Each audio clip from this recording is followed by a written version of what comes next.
According to an internal email obtained by BuzzFeed News, an official at USCIS, U.S. Citizenship and Immigration Services, they told employees not to communicate with the President-elect Joe Biden's transition team until a Trump appointee deems the results clear. That can't be ongoing. There's going to have to be a point where he's going to have to suck it up and know that this is reality. And in order to make America great again, the new president-elect will need to know what he was working on. So I'm staying tuned. Trump doesn't care about making America great again. The entire concept of make America great again is BS. It's make Trump great for the first time. I want to know when actually Trump thinks America, no one's ever asked him this question. When was America great? You know, we're making it great again. Right, so we're going to go back I don't know. I thought it was pretty great under Obama. It was pretty good. You know, in the 90s, it was pretty good. I felt good. Yeah, we had a rough patch with 9/11, but, you know, didn't necessarily love the policies of W, but it was pretty good. I think America to him was great, like civil rights and before. I mean, to me, now it's bad. When minorities didn't have any power or land or work or anything, I think that's when America was great for him. To me, it's bad now. I mean, if you think about it. Yeah, it's horrible now. Does anybody walk around and like, yeah, great year 2020. It's bad now. It's probably the worst in history. I feel like this is one of the worst years ever. And I don't know if America, you know, not that I'm not patriotic. I still think the United States of America is the greatest country in the world. But I don't know any country is great. There's always improvement. There's always things to do better. We talk about it here every day, whether it's with civil rights, social justice, immigration. So, I mean, I don't know if there was ever a time when we were great, pretty good, could have always done better, and much better than anywhere else. That's how I look at the United States of America. I'm curious when he thinks America was great. Nobody's ever asked him that. I'm surprised that nobody's ever asked him that. I've never seen him ask that. Yeah, like what were you basing this brand concept on? Right. When was America great? Donald. When was it great? I don't know when it was. But now he's also had these lawsuits in Pennsylvania, in Michigan, in Georgia with the recounts. And I was thinking about, why is he doing this? What do you think the purpose is of him doing this? He knows he lost. I really want to know that answer too. He's got to know he lost. So he's not doing it just for the sake of doing it. There is, you know, that's a picture of Pumpkin, you know, former Pumpkin, now Crybaby. There he is. He's gray-haired Crybaby now. He's got to be doing it for a reason, because as much as we malign Donald Trump as a politician and as somebody who manipulates people, he's very good. Very good manipulator, very good politician. He gets people to believe him and follow him. So gets people to lie for him. Yeah, so he's got to be doing it for a reason. I saw on CNN, I don't know if this is true or not, you know, because it's just, you know, one guy I saw. Anthony Scaramucci I saw on CNN last night on Don Lemon. And Don Lemon asked him that question. He goes, why do you think Trump's doing this? He had something interesting to say. He said, for 3 reasons. 1, he wants to show the Republicans that he's still in charge and he's still in control. So after he leaves office, that he will still be running the Republican Party. So he wants to see who's in his corner, who's not, who he can count on, who he can't, and show that even as a lame duck president, people are jumping when Donald Trump barks. Wow. The second reason is he needs to raise a lot of money.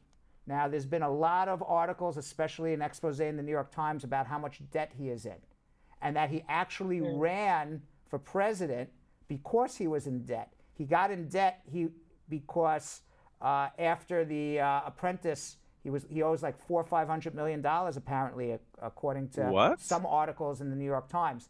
And those debts are coming up, and he owes it internationally to China, Russia, everywhere. So, but nobody knows the exact amounts. But everybody, the unspoken thing in Washington is this guy owes a lot of money. So he is raising a lot of money for his fight to overturn the election. but how much money is he actually going to use to overturn the election, and how much money? So what, he's gonna pocket the rest? I don't know. How much money is his little clause going to go in when nobody's looking to try to pay off his debt? That's what Anthony Scaramucci said. I don't know if it's a fact or not, but he said he's raising money to pay off his debt. And then finally, the third reason is, and I don't know if any of this is true. I'm just repeating what I saw. Right. Okay. And by the way, those who don't remember who Anthony Scaramucci is, he was the mooch.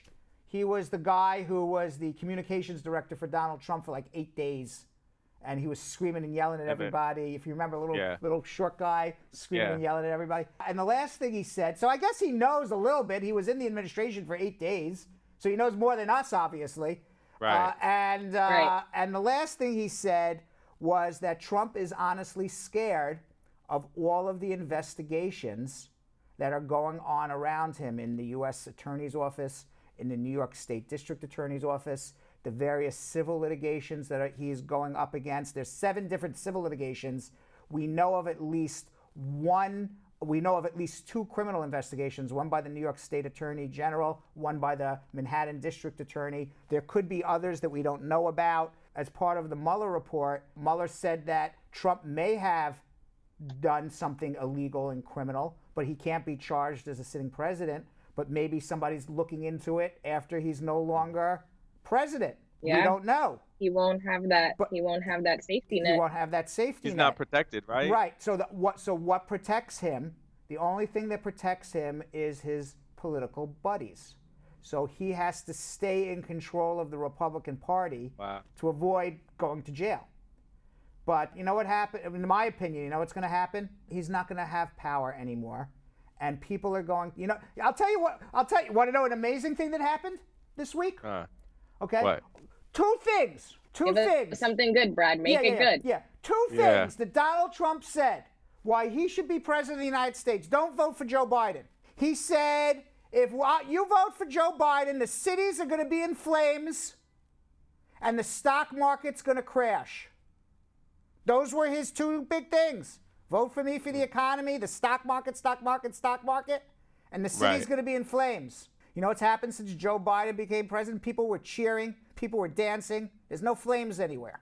None. 0. Nope. And you know what also happened this week? Stock market hit a new high. And Donald Trump is not going to be the president after January 20th. There you go. So the 2 reasons to vote for him didn't even come to fruition as of the moment. I mean, we should have known that, though. As of the moment. As of the moment. Yep. Yeah. So I think he's doing all of this to keep power in the Republican Party, to protect himself against perhaps criminal lawsuits, civil lawsuits, raise money. I think Scaramucci's onto something. When I watched it, I said, you know what? It's his best answer that I heard. That makes sense. Yeah. I was wondering, like, what's the reason? I don't know. But then he's also a child, so I was like, Yeah, it also could be partly ego. I mean, there's no one reason, but you know, it's like a soup of reasons. I was also thinking, right, like ego, and also knowing that he lost and still keeping America divided. Like, you know, it's almost like fuel to his followers. It's like, oh, look at them. They cheated, so we're going to try and get it. And that's even making them even more mad, the fact that they're trying to get the House back and it doesn't happen. So it's like, you know, it's keeping America divided, and it's going to show like, oh, just because Biden is here doesn't mean that peace is going to come. Yeah. You know, I feel like he's just fueling his followers still. Yeah, my theory was before Scaramucci. I didn't even tell you what my theory. My theory was that he just can't handle losing. So he has to come up with an alternative reality that he actually won and had the election stolen from him. So when he leaves, he can tell his followers and tell everybody, I'm a winner. I was always a winner. I even won this election, but for it being stolen from me. So that's why I thought he was doing it. But then Scaramucci, to me, had a better answer than I did. Because I don't know Trump. Yeah. I mean, I'm just, taking guesses. Regardless of the fact, you lost, buddy. That's bucko. Right. Stop crying. Yeah. Stop crying, bucko. Stop crying. I actually don't mind him crying. I'm sorry. Right, my evil side. I can't handle whiners.